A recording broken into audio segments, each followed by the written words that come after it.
என் தங்கமே, பிரச்சனைகளும் கஷ்டங்களும் நிரம்பியதுதான் வாழ்க்கை. எப்போதும் எல்லையில்லாத நிதி அவரவர் மனதுக்குள்ளேயே கொட்டி கிடக்கிறது. உண்மைதானே?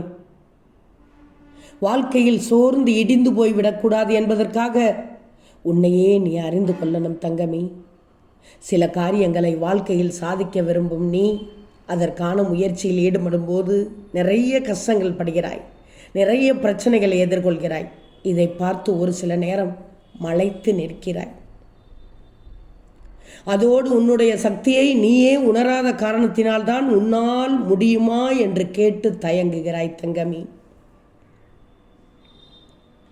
ஆனால் உன்னிடத்தில் வெற்றி பெறுவதற்கு தேவையான அனைத்தும் உன்னிடத்தில் இருந்தாலும் வெற்றியை நீ வெளியில் தேடி அலைவது வெண்ணெயை கையில் வைத்துக்கொண்டு நெய்க்கு அலைந்த கதையாக போய்விடும்.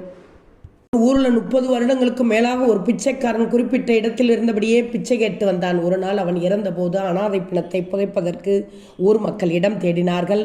30 ஆண்டுகளுக்கு மேலாக பிச்சை கேட்டானோ அதே இடத்தில் அவனை புதைப்பது என்ற முடிவுக்கு வந்து குழியை தோண்டினார்கள்.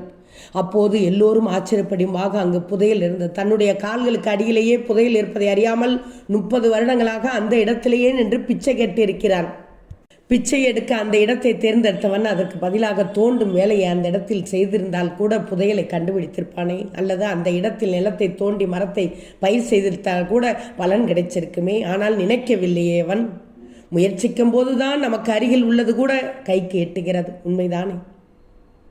இங்கு உள்ள பெரும்பாலானோர் இதைதான், இதவனைப் போலத்தான் நம்மிடம் இருப்பதை உணராமல் வெளியில் எங்கே என்ன கிடைக்கும் என்று தேடிக்கொண்டிருக்கிறீர்கள். ஒவ்வொருவருக்குள்ளும் ஒரு பெரிய புதையல் இருக்கிறது. புதையலின் அடையாளத்தை கண்டு அதனை பெற ஒவ்வொருவரும் முயற்சிக்கணும்.